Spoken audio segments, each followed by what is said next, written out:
In the shadowed heart of a forgotten medieval kingdom, where the mist clung to the earth like a shroud of sorrow, there stood a castle older than memory. Its towering spires clawed at the heavens, as if begging the indifferent gods to listen. His skin turned to waxen gray, his breath thick and labored, and his once commanding voice reduced to a whisper, lost in the wind.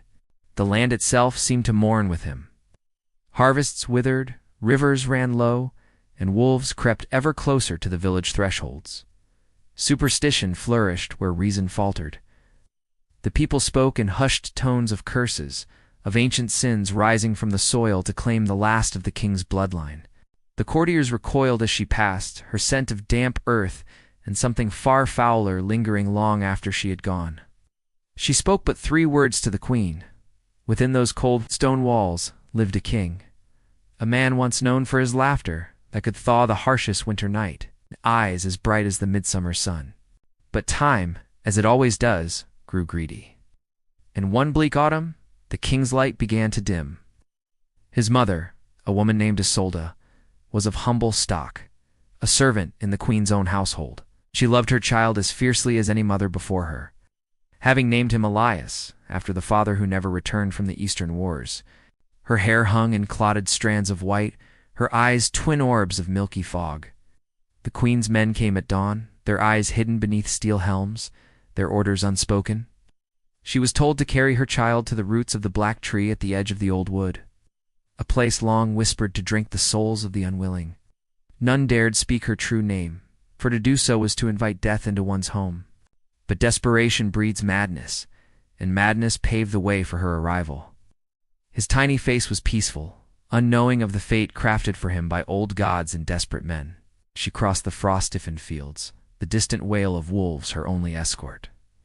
The soil smelled of damp decay, of centuries of grief. Her hands, calloused and cracked, trembled as she laid Elias upon the earth. The child stirred, a soft whimper escaping his lips. Above, the stars blinked coldly, indifferent witnesses to the unraveling of a soul. No physician could name the sickness that clutched at his soul.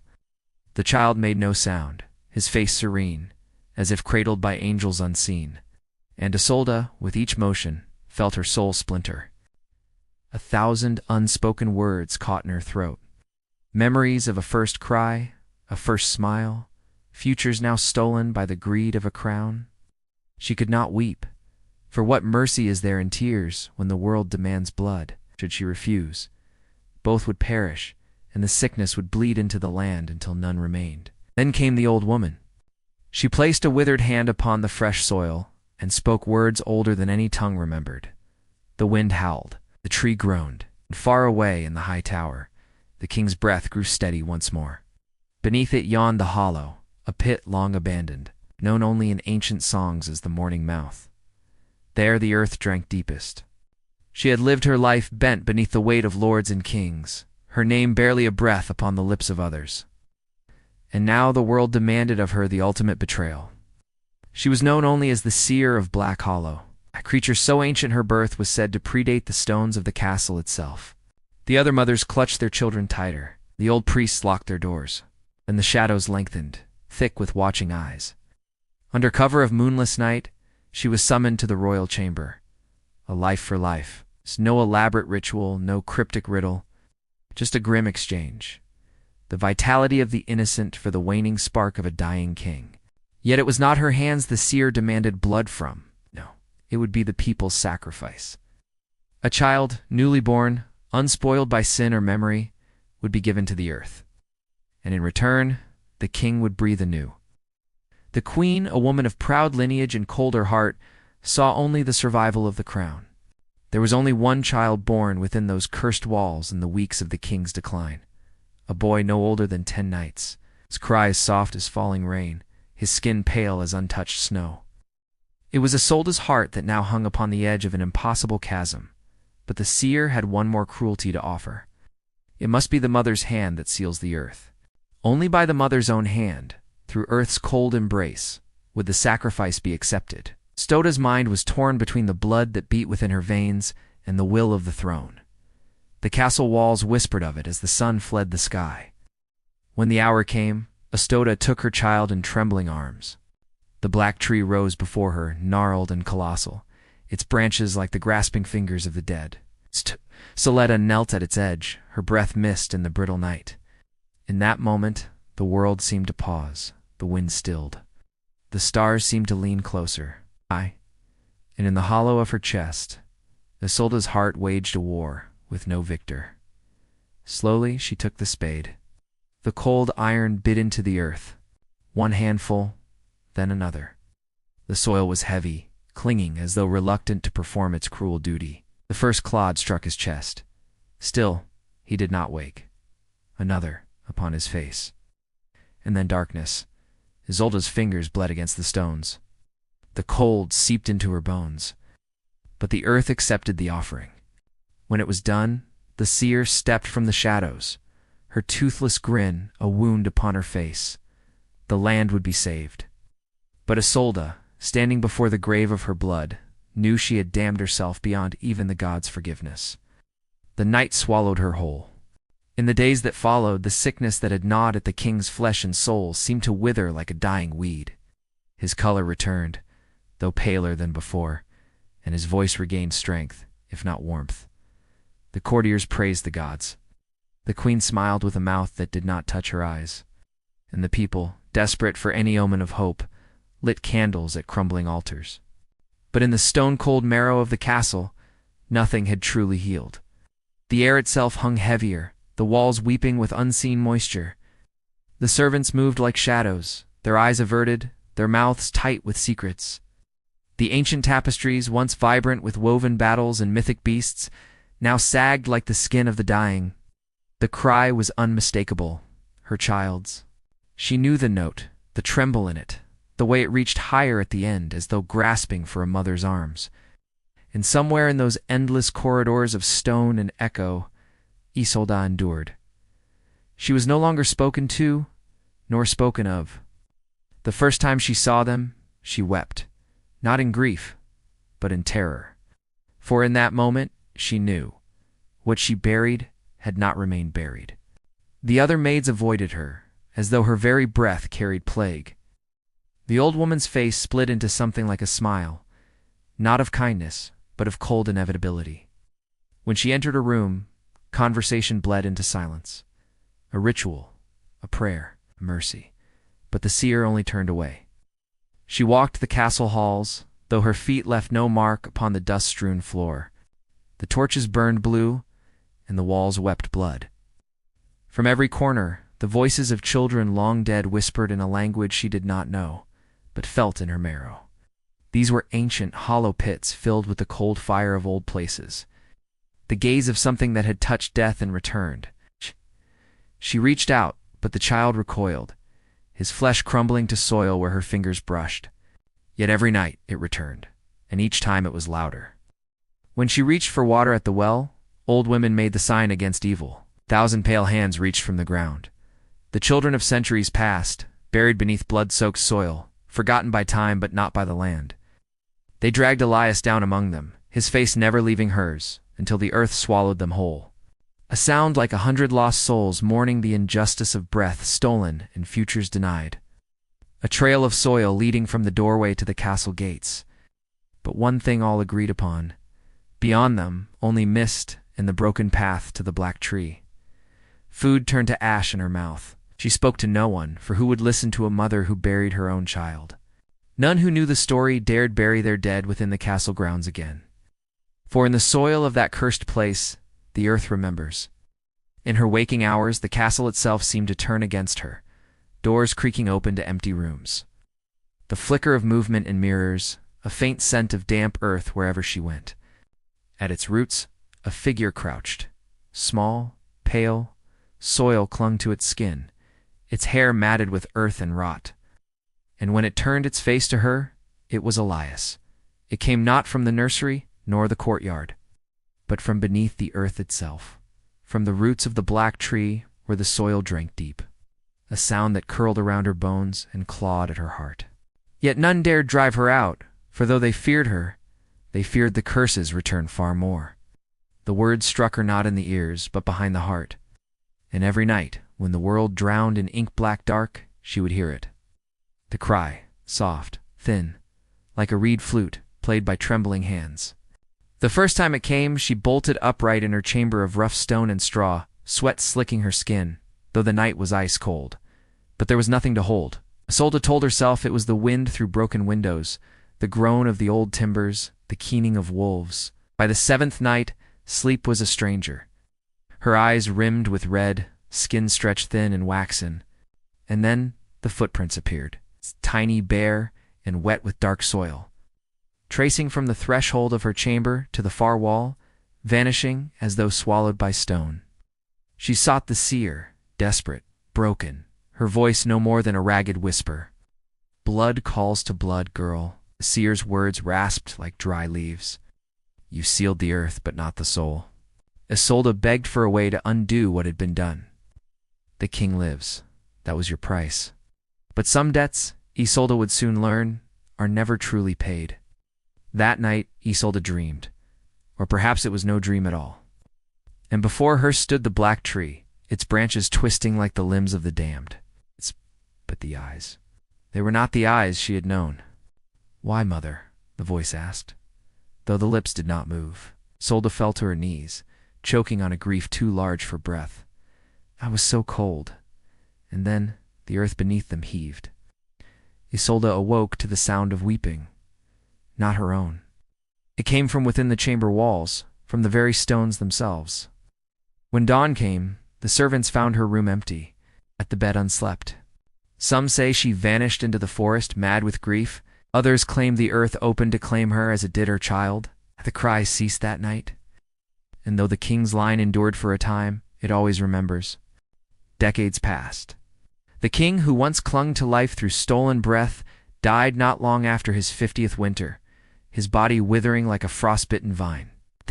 Though his death came by no blade nor poison, those who prepared his corpse whispered of strange marks upon his chest.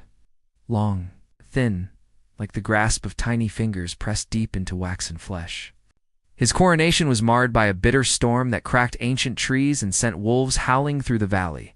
Her old seer of Black Hollow had vanished years before. Some claimed the earth took her. Others that she walked into the woods one night, leaving only a trail of ash and teeth. His son, the new king, ascended the throne beneath a sky the color of ash. But though faces changed and names faded, the land itself did not forget. The castle remained, hunched against the hills like a dying beast. And beneath its stone foundations, the restless soil festered. Every few years a child would vanish, first in the fields, then within the walls, always without trace, leaving only the faintest imprint of a small footprint upon earth to dry for such a mark. No one spoke of it aloud. The well water turned brackish, tasting of copper and decay. And in the village, no child born that spring lived beyond their third night, till the year of the hollow births. It began with a stillness in the air, as though the world itself had paused mid-breath. Animals refused to graze near the old black tree, and how such acts do not fade with memory but seed themselves within the bones of the earth. The soil, a Laren red, hungers for balance. If denied, it will take what is owed.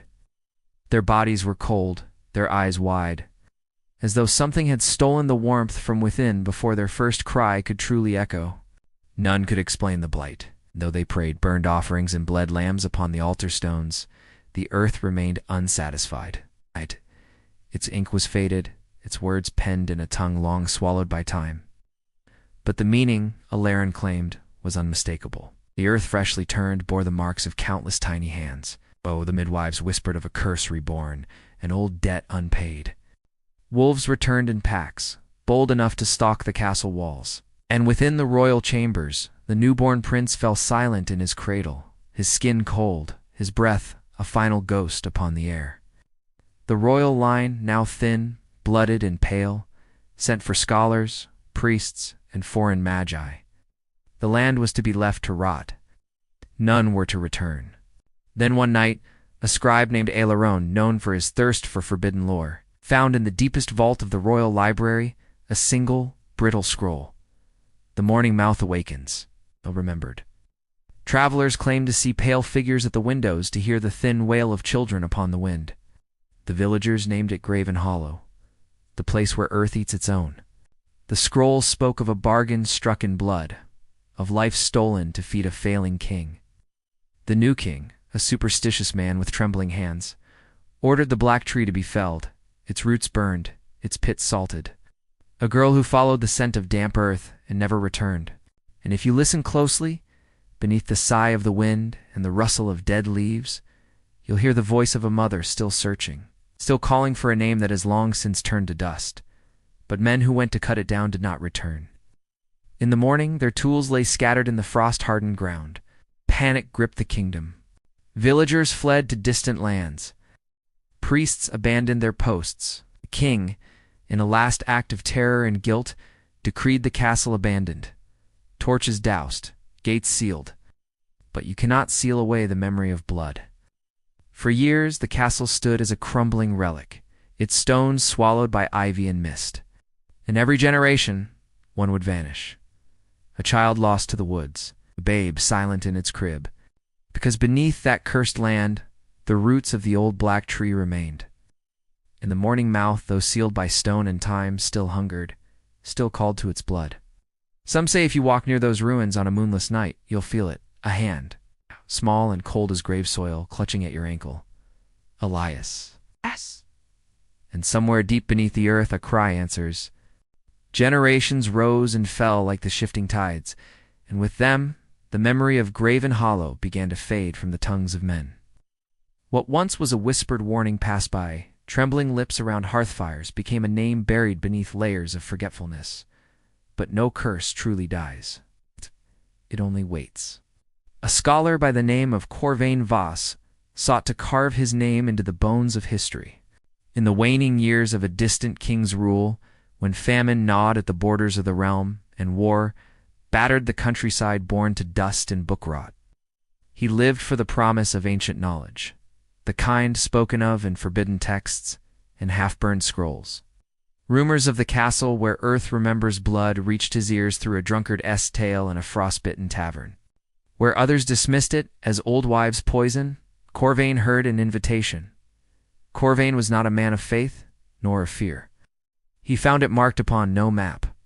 The roads leading to its resting place choked by thorn and ash. Dust hung thick, undisturbed for centuries. As he moved, his lamp cast unsteady shapes against the cracked walls. In every corner, he imagined faces. The few villagers who remained in the outskirts would not speak to him, save for an old woman whose face seemed carved from wax, who grasped his hand and whispered, "Turn back, seeker. The roots are not dead." But Corvain, driven by a hunger older than wisdom, pressed on. If it existed, it could grant him power, knowledge, or something far darker. He reached Graven Hollow on the third night of a dying moon. The land met him with a silence so complete it pressed against his skull like a vice. His lamp guttered in the cold draught seeping from unseen places, the groaning of old stone, the madness of isolation. There, in the gloom beyond his flickering light, a shape moved, and upon the floor and a trail leading from the broken stairwell were small, damp footprints. The castle loomed ahead, a carcass of crumbled stone and sagging towers, its bones devoured by ivy the color of bruised flesh. No bird dared perch upon its ruined spires. No animal crossed its threshold. Through a narrow passageway choked with roots thick as a man's arm, there, in the deepest hollow of the earth, he found it. Corvain stepped inside. The air was heavy with the scent of damp earth and something older, fouler, a musk of rot, not entirely human. He made his camp in the old great hall, now a hollowed chamber of stone teeth and tangled roots. Strange symbols still clung to the walls, their meaning lost to time, though some bore resemblance to the sigils he'd seen in ancient funerary rites. The air stank of old graves and saltless tears, and though the earth lay still, it seemed to pulse, a breathless waiting, ancient and ravenous. But it was beneath the floor in the forgotten crypts that Corvain sought his prize. Skulls small and smooth, faces forever frozen in a silent scream. For the old tales spoke of the morning mouth, a pit where ancient blood bought unnatural life, where the earth consumed innocence and gave back terrible gifts. On the second night, the earth shifted. Corvain was awoken by a sound like a child's sigh, soft and wet, bare, soil-caked, too small for any man. They grasped his arms, his throat, his chest, not with force, but with the softness of the forgotten, the desperate clutch of the unclaimed. He told himself it was moisture pooling from the ceiling, not swiftly, not aggressively. It lingered at the edge of sight, a pale glimmer where no light touched. He followed it. That on cold nights, the earth beneath their cottages stirs, that pale hands clutch at ankles in the dark. Through the bowels of the ruined keep, past doors warped with age. The morning mouth, a pit of collapsed stone and churned soil, gaping wide like a black wound in the belly of the world. In the gloom, half-buried bones jutted from the walls. Corvain, heart-pounding, knelt beside the edge. His hand brushed the soil. It was warm. A voice, thin as spider silk, uncoiled from the pit. "Why, mother?" And then another. "I was so cold." Countless voices layered atop one another. The murmuring of children long dead, rising from the earth's throat. Corvin's mind cracked. His body froze. From the soil, small hands emerged. Pale, bone-thin, soil-caked. He screamed. But the walls drank the sound. When dawn came, there was no sign of the scholar, only his lamp, still guttering beside the pit. And upon the soil, fresh footprints. Small, bare, leading away from the castle into the mist. The villagers at the forest's edge claim that in the years since, their dead no longer remain in their graves. The curse, once chained to stone, now walks the land.